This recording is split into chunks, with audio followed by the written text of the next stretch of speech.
लड़का गरीब था और उसके पास कोई अच्छी नौकरी नहीं थी। लड़की भी कोई अमीरों के खानदान से नहीं थी, फिर भी लड़के से थोड़ी अच्छी आर्थिक परिस्थितियों वाले घर से ताल्लुक़ रखती थी, मध्यम वर्ग से। शादी के कुछ महीने बाद ही दोनों के लिए परिस्थितियाँ कठिन होती जा रही थी। पति बड़ी मुश्किलों से गुजर बरस करने लायक पैसा कमा पाता था। पत्नी भी परिस्थितियों को अच्छी तरह से समझ रही थी, इसीलिए वो कोई ऐसी डिमांड बिल्कुल नहीं करती थी जिसे उसका खर्चा बढ़े। एक दिन सुबह सुबह पति ने अपने पति से कहा, देखिए जी, मेरा हेयर क्लिप टूट गया है, अगर हो सके तो एक नई खरीद कर ला कर दीजिए, क्योंकि मेरे बाल काफ़ी लंबे हैं और बिना क्लिप के उन्हें संभालना काफ़ी कठिन है। पति पहले तो चंद सेकंड तक कुछ नहीं बोल पाया, फिर उसने पत्नी से कहा, मैं तुम्हारी हर इच्छा पूरी करना चाहता हूँ, लेकिन तुम फिलहाल हमारी जो कंडीशन है उसे भली भांति परिचित हो। देखो, मेरे हाथ की घड़ी कई महीनों से बंद पड़ी है, मैं उसे भी ठीक नहीं कर पा रहा हूँ। अब तुम ही सोचो, मैं तुम्हारे लिए नई क्लिप कैसे खरीदूँ।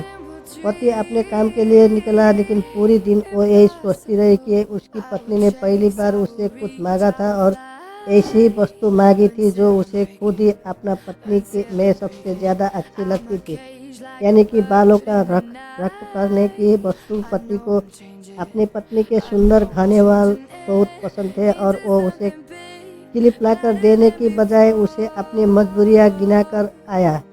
दूसरी तरफ पत्नी को भी काफ़ी अफसोस हुआ कि वो सोचने लगी कि वो तो अच्छे से जानती थी कि उसका पति कितना कठिनाई से खाने पीने के लिए पैसा कमा पा रहा है। उसको नई क्लिप के लिए नहीं कहना चाहिए था।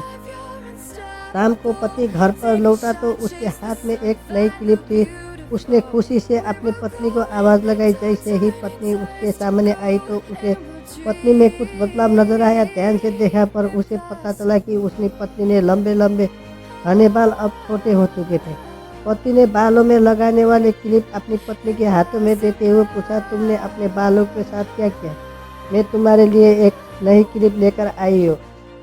पत्नी ने अपने हाथों में पकड़ी हुई नई घड़ी पति के हाथ में पहनाते हुए कहा कि अब मुझे 10 क्लिप की ज़रूरत, बस इस क्लिप की ज़रूरत नहीं है, क्योंकि मैंने अपने लंबे बाल काटकर उन्हें बेच दिया और उसमें जो पैसा आया उसने मैंने आपके लिए घड़ी खरीदी। पत्नी की बात पति की आंखों में आंसू निकल आए। पत्नी ने पति के आंसू पूछते हुए पूछा कि आप एक क्लिप के लिए पैसा कहाँ से लाए? पति ने कहा कि मेरी जो बंद घड़ी थी उसे तो मैं रिपेयर करा नहीं पा रहा था और तुम्हारे लिए मुझे क्लिप लेनी थी, तो मैंने उस बंद घड़ी को कुछ रुपयों में एक घड़ी वाले को बेच दी और उन पैसों में से तुम्हारे लिए क्लिप खरीद लाया। इस बार पत्नी की आंखों छलक आई, क्योंकि वो जानती थी उसका पति बंद घड़ी को इसीलिए पहने रखा था क्योंकि वो घड़ी उससे बहुत ज़्यादा प्यारी थी और इतनी प्यारी चीज़ उसने अपनी पत्नी के लिए बेच दिया।